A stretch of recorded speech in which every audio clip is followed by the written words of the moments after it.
अब मेरे द्वारा जो भी होगा मेरे प्रभु करा रहे हैं। मेरे पास जो भी है वो प्रभु का है। प्रभु के सिवा मेरा कोई नहीं है। मैं कुछ नहीं हूं। मैं क्या हूं? कुछ नहीं हूं, प्रभु का हूं। न ज्ञानी हूं, हां, न विद्वान हूं, न कर्मकांडी हूं। मैं प्रभु का, मैं अपनी प्रियाजू का हूं। मान्यता से सारी मान्यताएं काट दो, ज्यादा झंझट करने की जरूरत नहीं।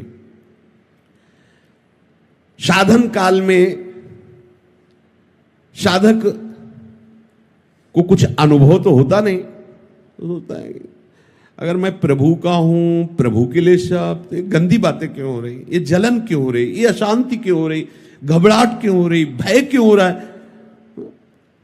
केवल कहने से हो जाएगा मैं प्रभु का हूं, ये सब प्रभु के द्वारा हो रहा है? कह तो रहा हूं, रोज कह रहा हूं, पर बहुत परेशान हूं। स्पष्ट वर्णन कह रहे हैं। अनुभव ना होने पर भी तुम्हारा संसार बंधन कट चुका है।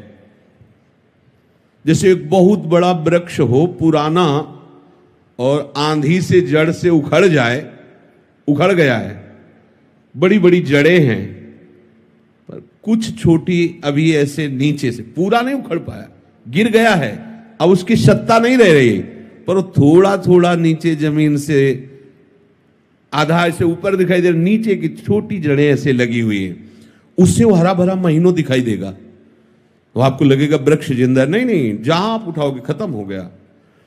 ऐसे ही हम कह तो रहे कि प्रभु का सब कुछ है, प्रभु ही सब करते हैं, तो कुछ जड़ें थोड़ी थोड़ी लगी हुई हैं। जैसे आप ये ग्रंथ किसी को दे दें, वो पढ़ रहा है, तो आपको देखते हैं, मैंने इसे दिया था, ये ग्रंथ मैंने दिया था। हम तुमको इसे जमीन में रखने को नहीं दिया, संभाल के केवल पढ़ो, दूसरे को नहीं दे सकते। मैंने दे दिया है, पर अधिकार मेरा है। यही बेवकूफी हमारे को क्लेश दे रही है, अशांति दे रही है। प्रियाजू का, प्रियाजू का अधिकार नहीं, इस पे अधिकार मेरा है। समझ लीजिए आप अपने घर प्रियाजू का, संपत्ति प्रियाजू की, मैं प्रियाजू का, सब कुछ प्रियाजू का, पर अधिकार मेरा। अगर प्रियाजू ने ये वस्तु ऐसे इधर से इधर कर दी, तो आपके भजन का, आपके समर्पण का यही फल। मैं चाहता था ये यहां रखी जाए, यहीं रखी जाए, यहीं रखी जाए, तो आप क्या कर रहे हो? प्रियाजू को अपनी सेवा में ले रहे हो, या आप प्रियाजू की सेवा में जा रहे हो? अभी आप अपना ही तो अधिकार जमा रहे हो। देख लो, ऐसा ही समर्पण है, ऐसा ही समर्पण है। गुरुजी, न कोई माता न पिता, आप। जरा सी कोई बात, वो आप हमारी अनुकूलता के लिए आप थे, प्रतिकूलता के लिए आप नहीं थे। हमने आपको समर्पण इसलिए समर्पण किया, प्रतिकूलता कैसे दे दी? यही हमारी शिकायत प्रियाजू से। क्या समर्पण है? हमें रोग हो गया, हमें कष्ट हो रहा है, हमारा अपमान हो रहा है, हमारी निंदा हो रही है, ऐसा हो वैसा। अब तुम्हारा क्या बचा भाई? वो छोटी छोटी जो जड़ें हैं उनको भी उखाड़ दो। यद्यपि शरणागति से, इस भावना से, मेरा कुछ नहीं, मैं कुछ नहीं कर रहा, प्रियाजू सब करवा रहे, जैसे जो भी वास्तविक नहीं कर रहे आप। ना आप सत कर रहे हो, ना आप असत कर रहे हो, ना अच्छे कर्म कर रहे हो, ना बुरे कर्म कर रहे हो। समझना हमारी बात।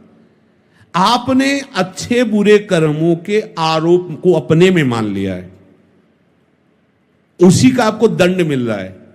और जिस दिन आप इस कर्ता भाव को श्री जी के चरणों में समर्पित कर देंगे, तो बुरे कर्म होंगे ही नहीं। इसकी पहचान है। जैसे लोग कहते प्रभु की सत्ता के बिना पत्ता नहीं हिलता, तो हमसे जो कुकर्म आचरण हो रहे हैं प्रभु ही करवा रहे हैं। हाँ, उन प्रभु को तुम जान नहीं पा रहे हो कौन करवा रहे हैं। उन प्रभु का हम परिचय बताते हैं, उनका नाम है अहंकार। जिन प्रभु को तुम आरोपित कर रहे हो कि वो कुकर्म आचरण करवा रहे हैं, हाँ ठीक है, उनके बिना सत्ता के पत्ता नहीं हिलता।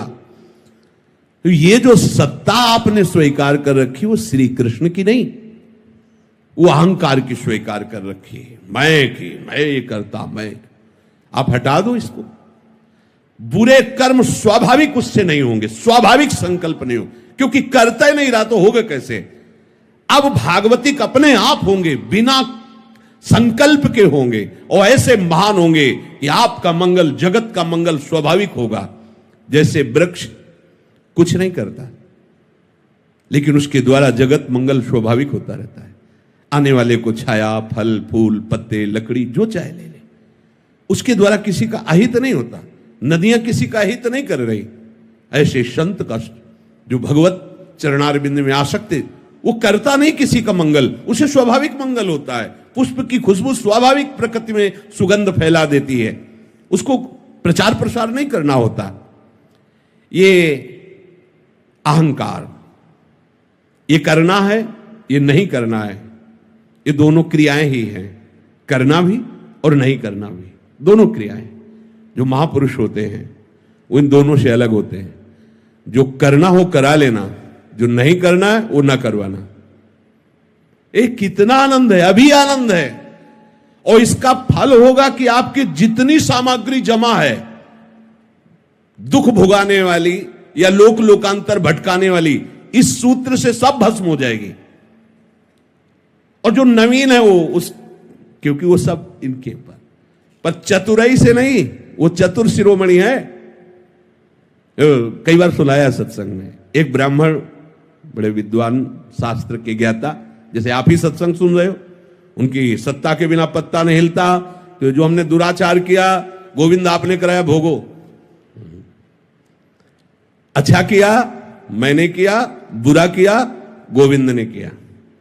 और जबकि शुरुआत होती है कि अच्छा किया तो आपने, बुरा किया तो ये मेरा कोई अहंकार है, मेरी कोई वासना है। वो सच्ची बात है, सच्ची बात है। कोई न कोई अहं आप बचाए रखे हो, उसी से हो रहा है। चाह किसको पैदा हो रही? न स्वरूप में चाह है, न प्रभु में चाह है। तो ये जो चाह पैदा हो रही है देहाभिमान में है। देहाभिमान नहीं होगा तो चाह नाम की वस्तु नहीं होगी। बहुत सुंदर उन्होंने उपवन लगाया था, बगीचा, सुंदर बावड़ी, कुआं आदि। बैठे हुए थे, एक गाय अंदर आ गई और घास चरते हुए, कई फूल के पौधे भी है। यद्यपि उनका मारने का उद्देश्य नहीं था, उन्होंने से एक ईंट उठाई, ऐसे कंकड़, और भगाने के उद्देश्य सीधे उसके मस्तक पर लगी और गिरी, मर गई। गौ हत्या प्रकट हुई। वो तपस्वी थे और विद्वान भी थे। गौ हत्या ने कहा, हमें स्वीकार कीजिए, अभी आपने बहुत बड़ा अपराध कर दिया। तो नहीं, हत्या तो मैंने नहीं की। हाथों में देवराज इंद्र का वास है, अलग अलग शरीर के अंगों में देवताओं का वास है। तो ये हाथ के द्वारा कंकड़ उठा के मारा जाना, ये देवराज इंद्र का है। और ये ब्रह्म हत्या, गौ हत्या उन्हीं के पास, देवराज इंद्र के पास गौ हत्या गई और कहा मुझे स्वीकार करो। तो उन्होंने कहा कब अपराध हुआ है शाम से? तो उनका ब्राह्मण देवता ने ऐसा कि हाथ में देवराज इंद्र का वास है। उन्होंने एक धनी मानी पुरुष के रूप में गए, फल फूल भेंट करी, प्रणाम किया, पंडित जी कितना सुंदर बगीचा, किसने लगाया? मैंने, ये सब मैंने 10वें वर्ष से पानी लगा के, खाद लगा, सींच के ऐसा बगीचा प्रशंसनीय। कुआं भी बहुत सुंदर निर्माण किया है। किसने? मैंने। ये गौ हत्या किसने की? गौ हत्या से कहा चढ़ो, इसको बहुत विद्वान बनता है। हमारी दशा कुछ पंडित जी वाली है। नहीं, बुरा आचरण हुआ भगवान ही कराते हैं, सही आचरण हुआ पोस्टर में लिखवा दिया, नहीं चलेगा, नहीं चतुरई, चतुर शिरोमणि से नहीं चलने वाली। साधन काल में प्रकृतिजन्य गुणों से सर्वथा अतीत हूं, ऐसा अनुभव ना होने पर भी जब साधक ये मान लेता है कि मैं प्रभु का हूं, अब मेरा सारा भार प्रभु के ऊपर है, प्रभु मुझे जैसे चलाना चाहे वैसे चलावें। यद्यपि अभी समर्पण नहीं हुआ, ये समर्पण की भावना बन रही, तो हमारे अंदर जो संकल्प विकल्प है वो बंद नहीं होंगे। ध्यान रखना, हमारे अंदर चाह का जो क्रम है वो बंद नहीं होगा, हमारे अंदर जो संसारिकता वो बंद नहीं हो जाएगी। अच्छे से समझना। पर सही बात आगे लिखा है, सही बात यह है कि ये मान्यता तुम्हें मुक्त करके ही छोड़ेगी। देखो, डरना नहीं है। ये जो प्रवाह चल रहा है, जैसे कई किलोमीटर से धारा आ रही हो और पीछे पानी रोक दिया गया हो तो वहां रोकते ही पानी यहां थोड़ी बंद हो जाएगा, थोड़ा समय लगेगा, वो पानी निकलते निकलते फिर खत्म हो जाएगा। ऐसे ही सृष्टि चक्र में कामना वासना का प्रवाह चल रहा है। अब इसको हमने सही मान्यता के द्वारा रोक दिया, प्रवाह को। मैं नहीं करता हूं, ये शरीर, ये मन बुद्धि बहुत सूक्ष्मता से देखो, सब प्रभु के हाथ में है, तुम्हारे हाथ में नहीं। सब कोई चाहता है ऐसा सुंदर रूप हो कि सामने वाला देख के मोहित हो जाए, पर ऐसे क्यों हो? क्योंकि तुम्हारी चाह के अनुसार थोड़ी सब हो जाएगा। सब चाहते हैं कि सर्वांग सुंदर, स्वस्थ, अजर, अमर, सब भोग हमें ही मिल जाए, सबका स्वामी मैं बनूं, ऐसा तुम्हारी चाह से थोड़ी हो रहा है। देख लो, जब तुम्हारी चाह से कुछ हो ले रहा है तो चाह क्यों करके फंस रहे हो? ऐसे हो जाओ। पर अज्ञान के कारण पूरा संसार इसी में लगा हुआ है, पूरा संसार वह भटके जा रहा है, दौड़े जा रहा है। अब आपने उस प्रवाह को रोका, बिल्कुल सच्ची से समझ लेना। अगर ये बात हृदय में बैठा लोगे तो आज ही मान लो कि अब तुम्हारा फाइनल ठीक हो गया। आगे आपको अनुभव में, अभी अनुभव नहीं है, धारा है रुक गई है, पर प्रवाह वो अभी धीरे धीरे धीरे, जब वो जहां से रुका वहां से यहां तक का जब पानी निकल जाएगा तो आपको अपने आप दिखाई दे देगा रुक गया। पर वो तत्काल की और एकदम दिखाई दे कि निर्वासनिक हो, ऐसा नहीं है। हमारे अंदर वासनाओं का प्रवाह हो रहा है, हमें अच्छा बुरा भी लग रहा है, कामनाएं भी हैं, पर हम अभी जीवन मुक्त हो सकते हैं। बिगड़ी जन्म अनेक की अब ही सुधरे आज हो, समझना इस बात को। क्या? प्रभु के सिवा मेरा कोई नहीं, मान लीजिए प्रभु।